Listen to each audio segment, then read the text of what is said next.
ഇന്നലെ മറ്റൊരു കാര്യം കൂടി ഗബ്രി ജാസ്മിനോട് പറയുന്നുണ്ട്. അതായത് എല്ലാ പ്രഷറും കൂടെ കയറിയിട്ട് എനിക്ക് സഹിക്കാൻ പറ്റാതെയാണ് ഞാൻ ഓരോന്ന് ചെയ്ത് കാണിക്കുന്നത്. എനിക്കത് എന്താണെന്ന് ഇവിടെ വെച്ച് നിന്നോട് പറയാൻ പറ്റില്ല. പുറത്തിറങ്ങിയിട്ട് ഞാൻ നിനക്ക് എല്ലാം പറഞ്ഞു തരാം.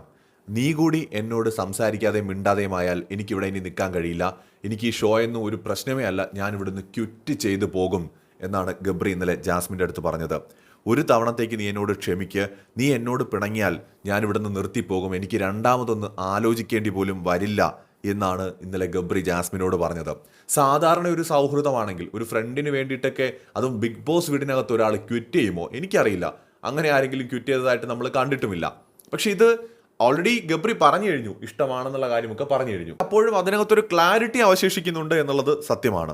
ഇന്നലെ ഗബ്രിയുടെ നിലവിളിയും കരച്ചിലും പിഴിച്ചിലും പിന്നെ ഈ പറയുന്ന കരഞ്ഞു മെഴുകലും ഒക്കെ കാണുമ്പോൾ തന്നെ നമുക്കറിയാം സംഗതി കയ്യിൽ നിന്ന് പോയിട്ട് തന്നെയാണെന്ന്. അങ്ങനെയാണെങ്കിൽ ചിലപ്പോൾ ഈ ഗബ്രി ഒരു ഘട്ടത്തിൽ ഇവര് ജാസ്മിനും ഗബ്രിയും തമ്മിൽ അടിച്ചു പിരിയുന്ന ഒരു പോയിന്റ് എത്തുമ്പോൾ ഒന്നുകിൽ ഗബ്രി അല്ലെങ്കിൽ ജാസ്മിനൊക്കെ ക്വിറ്റ് ചെയ്ത് പോകാനുള്ള സാധ്യത വളരെ കൂടുതലാണ്.